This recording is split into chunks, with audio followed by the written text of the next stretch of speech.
Alright everyone, welcome to the vlog, and you know the deal. You gotta start off the vlog with an awesome cold start.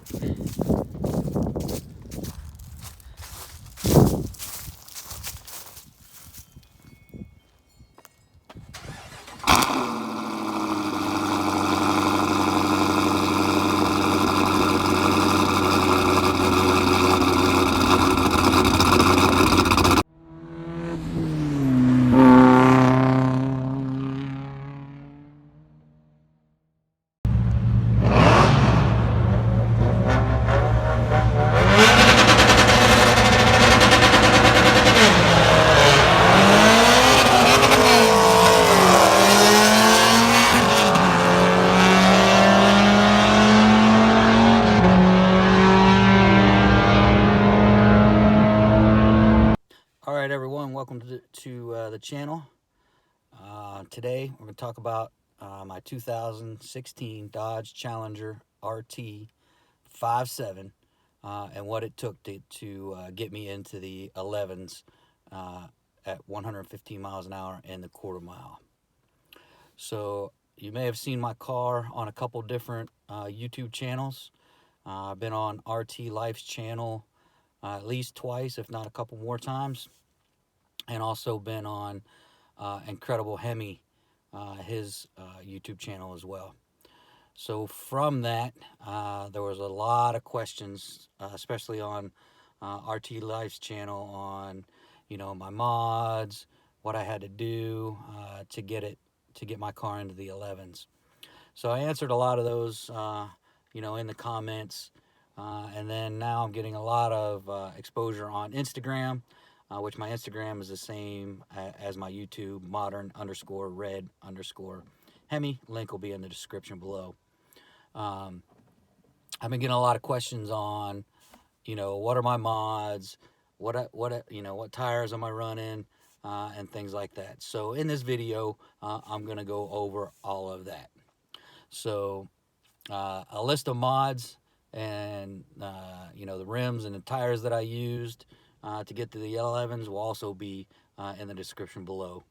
So you can always go back, reference that list in the description.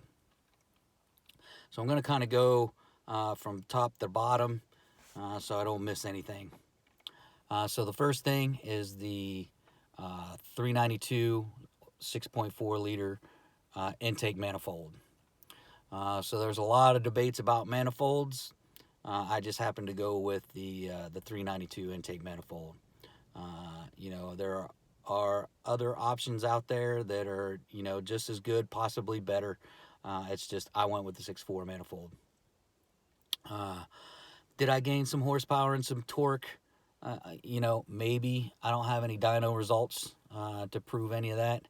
But maybe I caught a few horsepower, few foot-pounds of torque. But for the most part, what this manifold does is it smooths out your torque curve, which keeps the car pulling, specifically on the top end, due to the fact that it gives you access to the short runners and long runners, in which the 5.7 manifold doesn't have. So did it help? Absolutely. There's no doubt in my mind that this intake would help. Could you do better, with the Edelbrock or some other intake manifold? I don't have anything to prove that. So the 6.4 was just the route that I took. The next step down is I have a 160-degree thermostat. Obviously not a power adder. Just keeps everything a little bit cooler in the engine, the engine and the transmission. So down from there, I got the Modern Muscle Extreme 87mm throttle body. So like everything else, there's a bunch of throttle bodies out there, and everyone throws around numbers and so forth. But did I gain something from the throttle body? I believe so. Do I have, again, dyno numbers? I don't have dyno numbers proving it, but it definitely does make a difference. There's no doubt about it. Again, there's multiple ones out there. Fastman, you know, Modern Muscle Extreme, A2 Speed. You know, there's a bunch of them out there. I think you're good with no matter which one you know which one you go with. Can you get a little more from one from the other? You know, it's possible, absolutely possible. So going down from the throttle body, I've got the Dodge Scat Pack Stage 2 cam, which turns out to be a Comp Cam 270. Very good cam. Did I get a lot of power and torque out of that? Absolutely. There's no doubt in my mind I got a lot of torque and power out of that. You know, could you get a little more power with a smaller cam? You know, there's you know a lot of opinions out there, and you know it could go either way. But I've been really happy with my cam. It's been awesome. It definitely transformed the car from where it was at the stock position. So my next going down next, I got Kooks long tube headers and Kooks high flow Greene catted mid pipes. Again, you know, power adder. Do you add some power, you know, with all of that stuff? Absolutely. How much? Again, I don't do the dyno. I leave my track numbers and my times to show where I'm at. But again, you know, totally transform the car, you know, into a beast. She's really running great right now. You know, again, long tube headers. There's a bunch of them out there. BBK, Stainless Works, Kooks. You know, there's a bunch of them out there. Are there differences between all of them? Arguably, probably. Is there differences in their, you know, their output and their gains? You know, there may be, and it may be minimal. Again, I have no proof of that, but you know, long tube headers, you're gonna gain no matter which set you go with. You know, the high flow cats. You know, I tried to be environmentally friendly, so I stuck with the cats. The next thing is the Borla ATAK catback exhaust. You know, did I get any gains of that? You know, maybe. Did I gain a lot of sound? Yes. You know, you can tell from the cold start, it's pretty loud.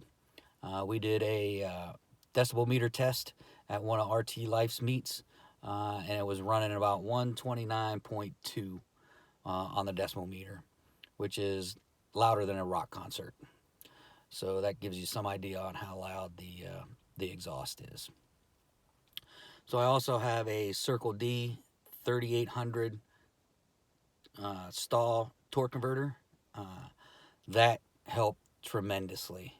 Really took this car into Scat Pack territory from a quarter mile time perspective. Literally my 60-foot times dropped from, you know, low 1.8s, high 1.7s, literally down to 1.6, in the mid 1.6s, which then also helped, you know, on the big end, getting me into the 11s.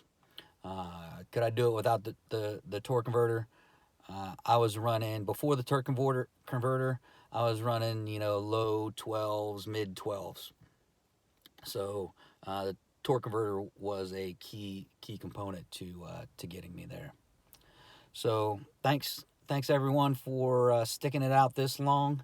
If you did, I'm going to do some future content as well. Some of the mistakes I made, look at some of the costs of what it cost me to get here. And so stay tuned. Hit that subscribe button, hit that like button, and we'll see you next video.